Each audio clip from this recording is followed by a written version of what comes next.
These 5 mistakes are killing your game. I'll show you how to save it the easy way. Hey there, adventurers. I'm Judd, and this is Short Rest Studios, where we believe fun builds community. I've made all the mistakes a game master could make, including some that over time could have killed my game. My hunch is that a lot of you are making those mistakes too, but don't worry, they're easy to fix. DM mistake number 1, the Solution Stranglehold. Let's say you created an awesome brain teaser of an encounter. An evil wizard is performing a complex ritual to open a rift between worlds that threatens to destroy the multiverse as we know it. The players have to solve a series of complex mechanical puzzles to stop the ritual and defeat the big bad's plans. They get into the room, they see the puzzle locks, they see the wizard performing the ritual and the rift opening. Your party devises a ridiculously elaborate plan. My party would never do that. To distract the wizard and break his concentration to end the ritual. It's creative, it's funny, it could fail, but it could succeed. But you say, no, that's not how this works. You've poured your heart into this whole puzzle lock setup, and that's the only solution. But you have to remember this one thing. It's not just your story. I'm not saying you need to say yes to every nonsensical idea your players come up with. Lord knows there's an endless supply of them. What I am saying is give them a chance to make a reasonable argument for their choice by asking one question. What would that look like? Well, the bard's going to stand in front of her and make chicken noises. If that's their answer, feel free to say no, or let them do it, but make the DC 20. The point is, for your players to enjoy your game and keep returning to the table, they have to feel that their choices and their actions have an impact on the world and the story. Yeah, maybe part of the attraction for them is that you're a whiz at setting up interesting and fun conflicts, but if there's always only your one solution, they never have the chance to be creative, and you'll never have the chance to be surprised by the cool stuff they come up with. The best moments in a D&D game come from the stuff your players break. If you ask what would that look like and their solution is creative and even a little interesting, and they can actually explain it in a way that sounds reasonable, let them give it a shot. Set an appropriate difficulty, and if they succeed, celebrate the victory with them. And keep in mind, this doesn't have to be the end either. You can and should reframe the conflict. The evil wizard's concentration is broken and the ritual ends. Maybe she tries to destroy the party, leading to a big fight, or maybe she teleports away and seeks cold vengeance on your heroes for thwarting her schemes. Game-killing DM mistake number 2, perfect preparation. Look, I believe a GM should be ready for game night, but you can prepare too much. Sometimes we feel like we have to build the entire world before session 1, or we have to create enough NPCs to populate the whole town, or you have to have every detail of the big bad's plot ready from day 1. Or, and this is the one I really want you to think about, you have to pre-write a response to every possible choice your players might make. None of those things is true, primarily because you can spend hours prepping and your players will still come up with something you didn't think of. I honestly believe that as long as you have a general idea of the setting and the overarching story for the current session, you can improvise and it'll be great. The key is to relax, because the thing over preparation does to you is it wears you out. You just don't have the mental energy to respond to the unexpected in your game. So here's my suggestion for an easy fix. Hit the like button. Okay, not really, but you should. The real fix. Set a time limit on your prep. Give yourself a couple of hours and focus on points of tension. Kidnapped villagers, or a seemingly worthless stolen item that's actually magical, or some other mystery, or maybe an attack on the town is imminent from a warlord who's demanding tribute. Think about 2 or 3 aspects of your story that create tension and prepare those. Then make yourself some short random tables. Instead of coming up with every possible NPC in your town, think of 6 possibilities: innkeeper, town guard, politician, farmer, town drunk, storekeeper. When you need an NPC to share info, roll a d6 and go with it. You could do the same thing with the information you want to make available to the party. Somebody was sneaking around when the MacGuffin was stolen. Weird stuff happened to you when you spent too much time around it. The miller's wife disappeared at the same time. Weird sounds were coming from the forest. Roll a d4 and go with it. This will take so much pressure off of you, I can guarantee you'll have more fun. I mean, you get to roll dice, and that's always fun, right? Plus, it won't be so devastating when things are derailed because while there is a big picture, you won't have a stranglehold on every solution. Every adventurer needs two things from their wardrobe: comfort and style. And I rolled a nat 20 on both when I got this incredible graphic tee from Into the AM. These are the kind of artful and unique designs that are guaranteed to give you a +1 to charisma, and they have more than just tees: pants, jeans, flannels, hoodies, pretty much anything you need to DM your next marathon session in comfort or conquer your daily quests in style.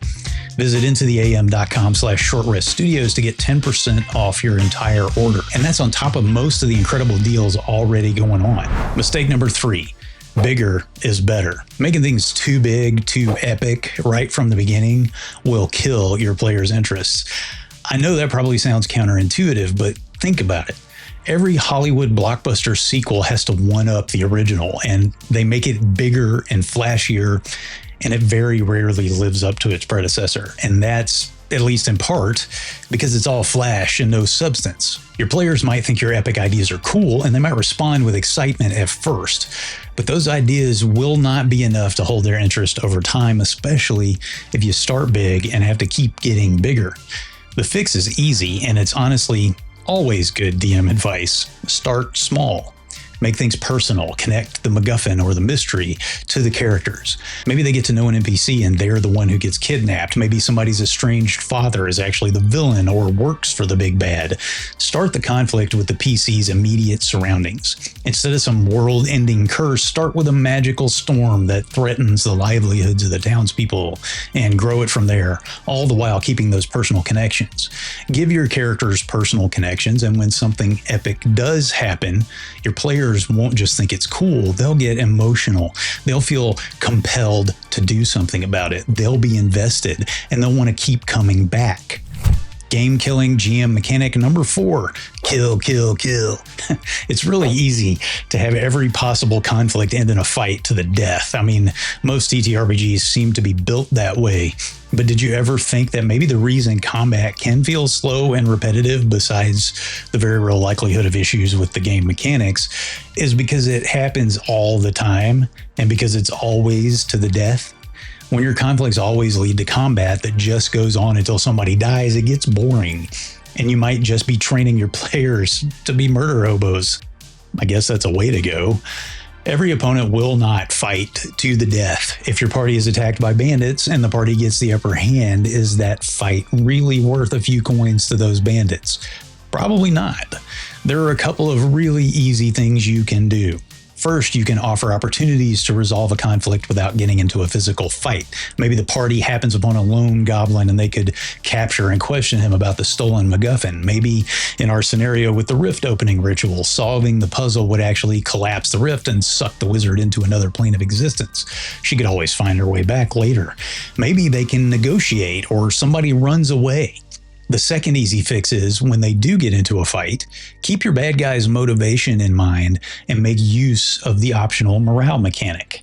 I did a whole video on using this mechanic a while back, so I'll drop a link to it in the description. But what it boils down to is creating an opportunity when, say, that party of bandits has taken enough damage, or their numbers have been depleted, or when their leader dies, for them to do something other than fight.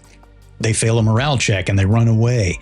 If they were hired to kill your party, maybe they try to talk the PCs down once they realize they're in over their heads. They could offer the location of the BBEG or the stolen treasure in return for their safe escape. Some creatures will fight to the death, but most of them want to live more than they want to kill your PCs or even get a payday. Finally, adventurers, here's the 5th DM mistake that's probably killing your game: the gotcha game. Think back, if you will, to our first example. The wizard is performing her ritual, and the mechanical puzzle locks must be solved to stop it. The rogue attempts to use his skill with lockpicking. He automatically fails because you want the party to legitimately solve the puzzles. Not only does he fail, but a cage drops over him, trapping him with no obvious way out. Your sorcerer attempts to solve one of the puzzles and fails, also finding herself trapped in a cage. Eventually, the whole party is trapped, and they've run out of solutions. You did it. You stumped them. You won. But if you really stump them, what happens then? It'd be kind of like if I ended this video before giving you the easy fix.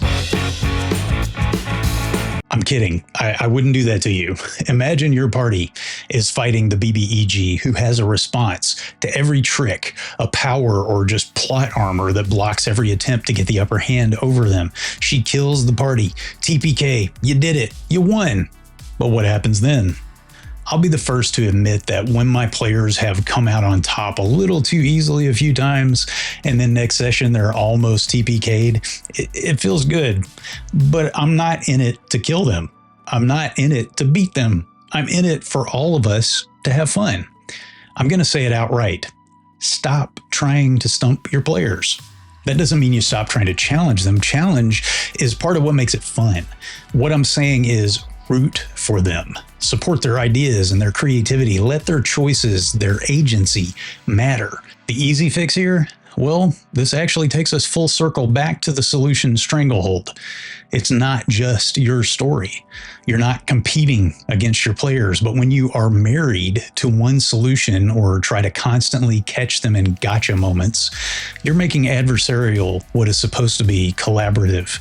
The easy fix is, instead of saying no or putting a stop to the action, because that's what these moments do, and players will get tired of them, ask, what would that look like?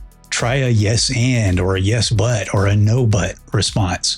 Reframe what's happening and help them tell a story you'll all love. Adventurers, those are 5 game-killing mistakes DMs keep making, and the easy fixes. If you got something out of this video, please do me a favor, hit the like button, and consider supporting this channel by joining the Adventurers Guild at patreon.com/shortreststudios or by hitting the join button right under the video. There's a ton of DM advice out there that sounds good, but really isn't. Check it out in this video, and I'll see you next time on Short Rest Studios.